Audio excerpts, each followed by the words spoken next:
When we have more than one mirror, lots of images get formed, right? What are the number of images formed by two mirrors that are facing each other? That's what we're going to discuss in this video. Let's begin. Now, we're going to take this on a case-by-case basis, and broadly, there are two cases. If we place two mirrors, obviously reflecting surfaces facing each other, and we incline them at an angle A with each other, right?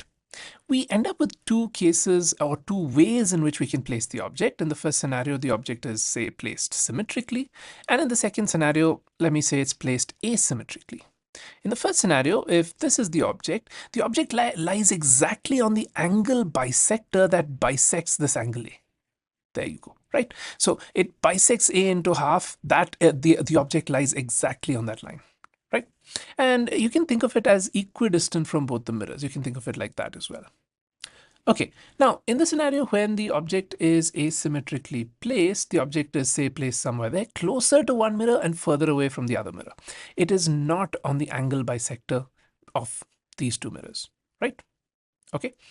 Now, in the symmetrically placed case, it's very straightforward. The number of images is 360 degrees divided by A minus 1. Simple. We'll do an example, don't worry. In the case where it's asymmetrically placed, there are two subcases. The first is where 360 divided by A happens to be an even number. The second is where 360 divided by A happens to be an odd number. In the first case, the number of images is given by the same formula, like this one, 360 divided by A minus 1. In the second case, where 360 divided by A is odd, the number of images is 360 divided by A. It may sound all weird, okay, but it's pretty easy. I'll give you an example. We'll try it out. Now, before we go ahead with the example, let me give you a disclaimer. This only works when 360 divided by A is an integer. Okay, so this number 360 divided by A has to be an integer, right? Okay, let me show you how this works with a simple example. Let's have an object and I have two mirrors, both facing each other, and they're inclined at an angle of 90 degrees. Okay, which kind of case do you think is it? Is it a symmetrically placed case or an asymmetrically placed case? Let's draw an angle bisector. It's pretty obvious that this object is much closer to the blue mirror than the orange mirror, right? And so it's obvious that this is an asymmetrically placed case, right? So let's push this out. There you go. Okay, so if it was asymmetrically placed, we have two cases here, right? The first case is when 360 divided by the angle is even. The second case is when 360 divided by the angle is odd. If you divide 360 by 90, you would get 4. 4 is even. And so we're going to go with 360 divided by A is even, right? So in this case, we're going to take up the formula N is equal to 360 divided by A minus 1, right? That was the formula when 360 divided by A is even and the object is asymmetrically placed. Great. Now, if I calculate that, I would get N is equal to 3. So the number of images formed in this scenario is 3. Okay, now you may be like, hey, but how do I actually know that this works? You've just pulled out some weird case-based formula from somewhere and you expect me to trust you? I don't trust you. I need proof. And if you say that, let me give you some proof. Now, if you are happy with the formula, you may even drop off this video at this point. But if you're interested in finding out if this really works, hang on. So let's say I have one horizontal mirror and one vertical mirror, and I place an object that is in between these two mirrors.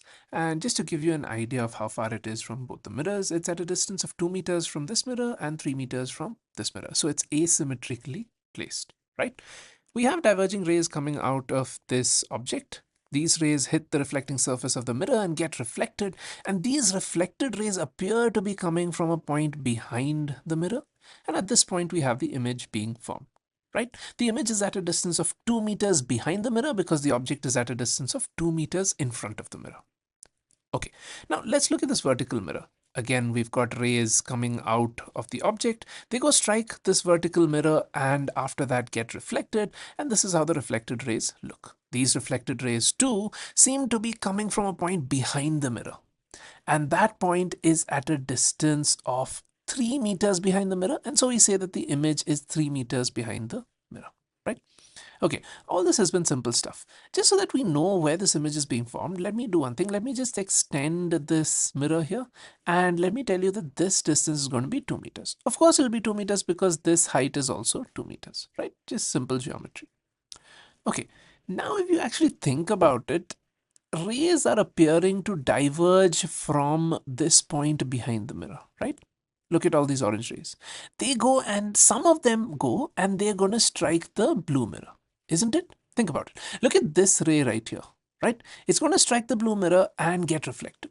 This ray here, it's going to strike the blue mirror and get reflected. Don't you think these rays that are marked in blue color appear to be diverging from a point behind the mirror? Think about it. Rays went, strike the orange mirror, and then went and strike the blue mirror, and then are diverging, right? Okay, so the rays that were coming out of the orange mirror after the first reflection appear to be coming from this point. So to the blue mirror, the object is this image. Think about it. This image formed by the orange mirror is acting as an object for the blue mirror. Think about it. If you just had an object here, you would have exactly the same result. You would have an image behind the blue mirror, right?